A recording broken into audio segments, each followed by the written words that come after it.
So what we've been talking about this show is what you feel good about with the San Francisco 49ers.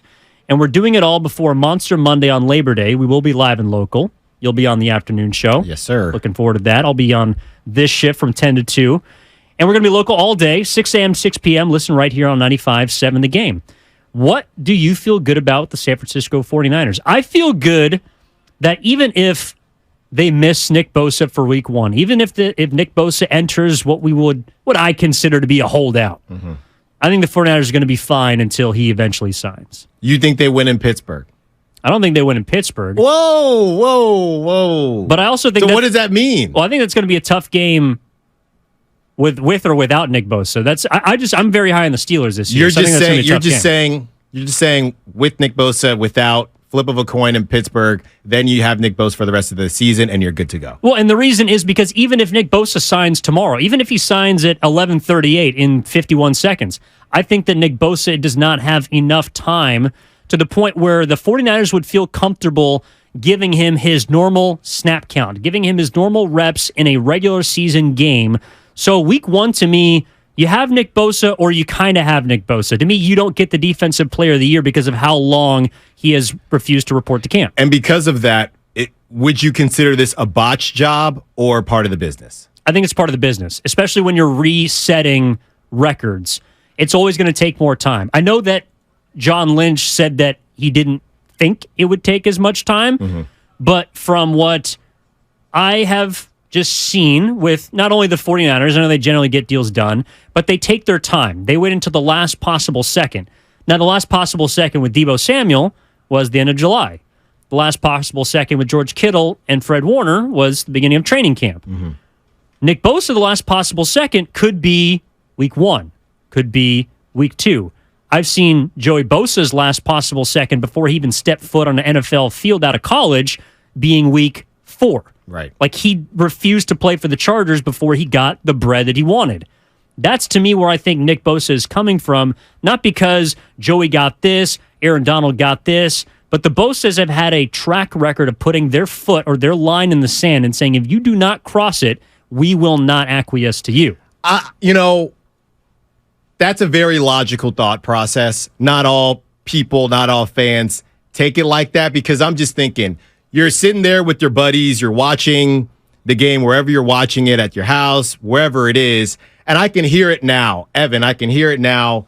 If you don't have Nick Bosa out there and TJ Watt going crazy on the other side, you're thinking, come on, bro, we're supposed to have our guy out there, and he's giving Purdy havoc.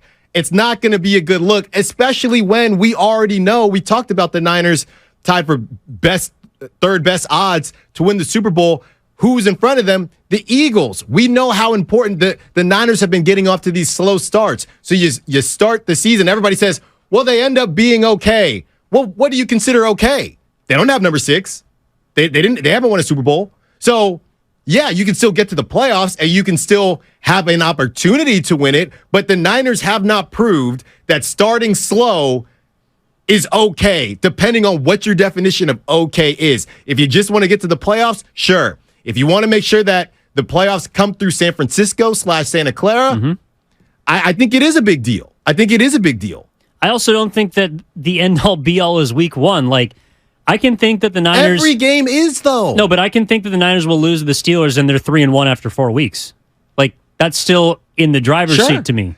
Look, any game you lose that... And maybe this game was never going to be Niners for sure, right? They're favored, but not by a lot. But every game you lose that you were supposed to win, all it is, Evan, is you just got to make up for it somewhere throughout the season. But when you're talking about games you're supposed to win, like you're just looking at the betting line, right? That's all I can look at. Like they're 2.5 favorites at Pittsburgh. Not just the betting line. They were even also in general. favorites last year against Chicago. No, and they should have won that game. They went 13-4, went to the NFC Championship. Did they win the Super Bowl? Okay, but the year they went to the Super Bowl, they lost 3 games. Like, did they win the Super Bowl? No. That's all I'm saying. They lost games when they won Super Bowls in '94. No, I know, but I'm saying with this regime, all I'm saying is the idea, and I'm not even saying that they can't be okay. Like we've said, they can be okay. They've gone to a Super Bowl. They've won NFC Championship games. They've gone back. It just depends on what your definition of okay is. That decides, are you okay with losing? Nobody's okay with losing against the Steelers, but basically by that same standard, are you okay with Nick Bosa not playing? You're saying it's too far gone already. I just don't think Nick Bosa is going to be in midseason form. Like, I don't see how he could be. And who knows? Maybe Nick Bosa is Superman, and he's been training harder than any other player that's holding out. Maybe he's training harder than Chris Jones. He's training harder than, I don't know, any other player that right now is not with their camp. All I know, and look, I appreciate the 415. Nick Bosa is just load managing for the playoffs by taking off week 1. Actually, that's the 510. So maybe, hey, Nick Bosa's playing chess. He's not playing checkers, Alan. He's trying to get ready for the most important games. Which apparently the ones that he can't get a sack in. So well, exactly. So no, I hear it, and is there anybody out there, anybody at all that I wouldn't use the word blame, but is there anybody out there that thinks, come on, Nick Bosa? Because we do this thing where sometimes you put it on the player. Hey, you're being greedy. Then sometimes we put on the org. Hey, cut the check. Is Nick Bosa good enough that there's nobody out there, not one Niner fan out there that feels, come on, dude, just get out there. What are we talking about? Why do you feel the need to have this? Really, we're talking about a title. Is it honestly about the money, or is it about the title? Well, to him, it's probably about both. Both. I mean, and that's what the best athletes want. This is California, by the way. That's true. But that's what the best athletes want, right? They want their bread, and they want to win. Mm-hmm. They want both. Now, not everyone can get both, but someone like Nick Bosa is absolutely in a position to bargain for both. Mm-hmm. He's one of the few. I think you touched on something interesting, though, Alan. I'm curious what people think at 888-957-9570. When do you start to feel differently about Nick Bosa? Like, I think everyone's under the assumption that this is going to get done, mm-hmm. and it's just a matter of when, and he'll get his money, and the 49ers will be all well, and then they'll be off and heading towards a hopeful Super Bowl. But if he's not signed by the end of this weekend, and it moves closer to week 1, and he enters a holdout, like, do you hold that against Nick Bosa, or do you hold that against the team? Because I think you could look at the 49ers, and at this point, if the difference is $4 million, mm-hmm. then it just matters what side of the fence are you on. I'm inclined to lean towards the player. Yes. And say, stand your ground for every last cent you can possibly get. Mm-hmm. But I know that's not how all fans operate. And if you're like, I would look at the 49ers and say, well, if $4 million ain't a lot, if that's the difference, then just pay it. Mm-hmm. But if you feel differently at 888-957-9570, please call in and tell us why you think Nick Bosa should be the one that says, oh, that's only $4 million. I'll go the other way. Yeah, and at first, this was highest paid, defensive lineman. Now this has turned into wanting to be the highest paid non-quarterback. So, again, it's just how things are positioned, right? Because Aaron Darnold, pretty much, same position, but at the same time, it's a title. And if you feel you deserved it, if you're Nick Bosa, I'm the depoy. All right? Y'all can say what you want. I need help. The reason I'm not getting sacks is because I'm getting double, triple team because I'm that guy. So you need to pay me as such. I have no problem with that. But as this thing continues to move forward, depending on when he gets signed, you're saying, okay, you're going to have some version of Nick Bosa or you're not for week 1. At one point, will you have the further this thing goes? At what point will you have 100% Nick Bosa? I don't know. Is it week 2? Is it week 3? I mean, ideally, I would give a player a month. I mean, how long is training camp?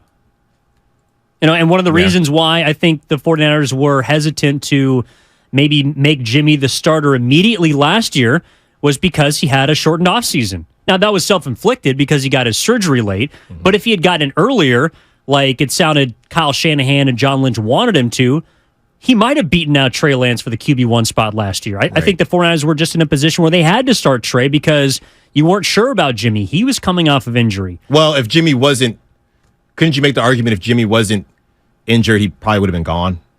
No. But I'm saying, he would have been. But I'm saying, like the timing that he chose to get his surgery, he got it late. Yeah. Like if he had got it the day after or a few weeks after, like if he was on the Brock Purdy plan where he got an early March, 6 months later he's ready for training camp or he's lines up with week 1, I think there might have been more of a conversation there. I don't know if Trey I don't Lance want to go down that road. Well, yeah, we don't have to. Both of them are gone, according to our caller earlier.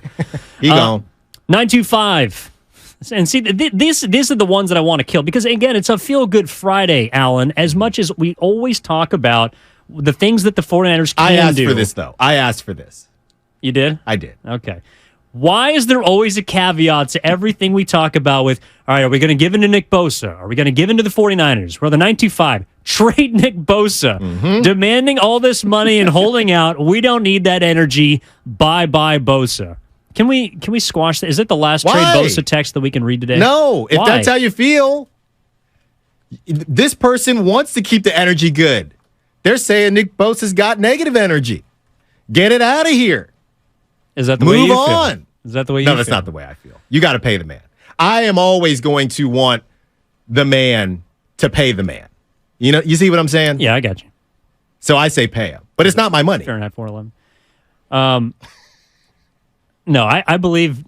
Actually, if we're talking about good or bad energy that Nick Bosa brings, I don't really think he brings either. He's just chilling. He brings a neutral energy, which to me is very calming.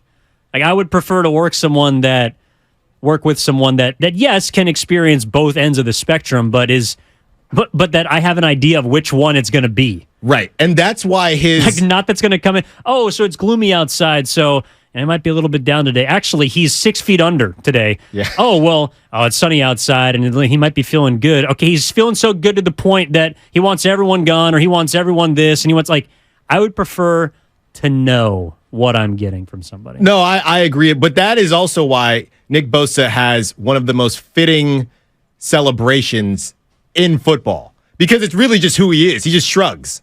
That's basically Nick Bosa. When you hear him talk, it's kind of just a shrug. So it fits. This is from Never Go Full Jeff on the YouTube chat, powered by First NorCal Credit Union. Bosa's energy meter is very much like clay. Would you agree with that? I think they're very different. Yeah. I can see why that would be said, but I think it's different.